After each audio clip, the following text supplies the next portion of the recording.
ఎలా దొరికేస్తున్నారే బాబు నీకు? మా సంవత్సరం నుంచి ఎత్తుతున్నా కూడా దొరకట్లేదు.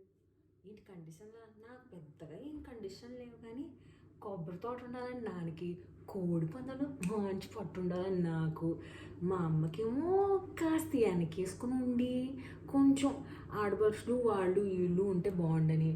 ఆడపడుచులు ఎందుకంటే ఏంటి, చిన్నప్పటి నుంచి మనం అసలే ఏక నిరంజన అయ్యే. అందుకనే మా నాన్న అమ్మ కొంచెం అటు ఇటు ఉండి మంచి సంక్రాంతి సినిమా సెటప్ లాగా అందరూ ఉంటే బాగుంటుందని కొంచెం ఫీలింగ్ అనమాట. సో నువ్వు చూస్తే అటు ఇటు అని చెప్పి అంతేలే మీ సిటీ లైఫ్కి మా అనుబంధాలు ఆప్యాయతలు. సరేలే నువ్వు కూడా ఇక్కడ దానివే, అదే అంటున్నాను, ఇక్కడ దానివై ఉండి ఎందుకు అలాగా ఒక పట్నం ఉండు, ఒకడికి కొంచెం మనసు ఇచ్చి చూడు.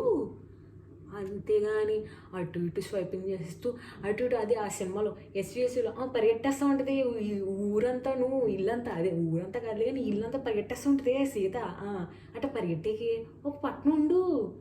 ఏంటి నేను కలవాలా? వామో నేను కలవనమ్మా బాబోయ్. అంటే ఓ వారం తర్వాత కూడా నచ్చాడు అని చెప్పి అప్పుడు ఒకసారి ఇంకోసారి అని చెప్పి వాడిని ఎగదగా చూస్తున్నావు ఎట్ట నచ్చవా అని. అదే మనకేమో కోడి పందాల్లో మంచి పట్టున్నాడు అంటే మా నాన్న ప్రతి సంక్రాంతికి అల్లుడు వచ్చాడు అని మీసం తిప్పారనుకో, వేరే లెవెల్ లెవెల్ అంతే.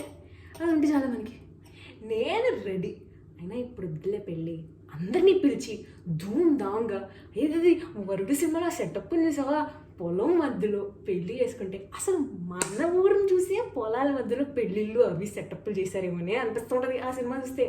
ఏమి అట్టా సెటప్ చేసుకుని పెళ్ళి చేసుకుంటే అబ్బా ఎన్నేళ్ళైనా గుర్తుండిపోయే ఫోటోలు వీడియోలు చాలు, జీవితానికి ఇంకేం వద్దు. అది నా ప్లాన్ అయితే. ఇంకా నేను చూస్తే అదేంటిది మొన్న సినిమా జాతిరత్నాలు, ఆ ట్రెండ్ ఆ సినిమా అది అంట చూసావు, నువ్వు చెప్పు నువ్వే చెప్పు అని చెప్పి తెలివిగా నీ ఇన్ఫర్మేషన్ ఏమి చెప్పకుండా నా పేరు నిలబడుతున్నావా, లేకపోతే లోపల దాచుకుంటే లావ్ అయిపోతావు అని చెప్పి మొత్తం కక్కేస్తున్నావా? కక్కే బాబు, అసలే మీ సిటీ వాళ్ళు కొంచెం నాటని విన్నాను, మరి జాగ్రత్త.